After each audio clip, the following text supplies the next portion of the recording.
பொது சிவில் சட்டம் தேவையா திணிப்பா என்று ஒரு கேள்வி வந்தபோது இந்த ஒட்டுமொத்தமான இந்த பொது சிவில் சட்டம் கையாளக்கூடிய விஷயம் என்ன?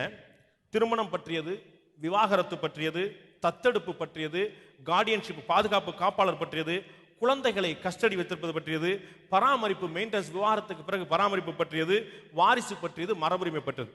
இதையெல்லாம் தான் இந்த பொது சிவில் சட்டம் அணுகுகிறது. இதில் அத்தனையுமே மிக நூதனமாக கவனித்தோமானால் இந்த அத்தனை பிரச்சனைகளும் பொதுவாக இருக்கக்கூடிய ஒரு அம்சம் பெண்.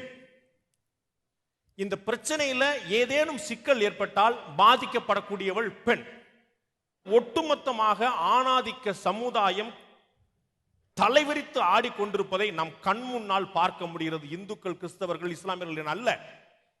ஒரு தாயோ, ஒரு மனைவியோ, ஒரு சகோதரியோ, ஒரு மகளோ எப்போதுமே வீட்டிலிருந்து, நாட்டிலிருந்து, அரசியல் வரை அத்தனை இடத்திலும் இரண்டாம் தர குடிமகளாகத்தான் நடத்தப்படுகிறார். பெண் பற்றிய பார்வை இங்கு இரண்டாம் பட்சமாகத்தான் இருக்கிறது.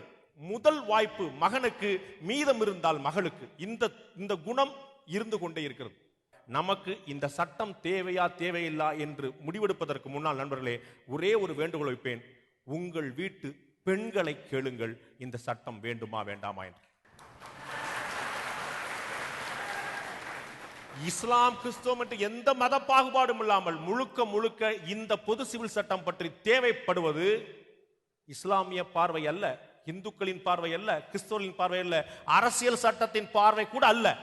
இந்த சட்டம் வேண்டுமா வேண்டாமா என்று தேவைப்படுவது ஒரு பெண் பார்வை. ஒரு பெண்ணுடைய பார்வையிலிருந்து பார்த்தால்தான் இந்த சட்டத்திற்கான தேவை இருக்கிறதா இல்லையா என்பதை அவள் முடிவு செய்ய முடியும்.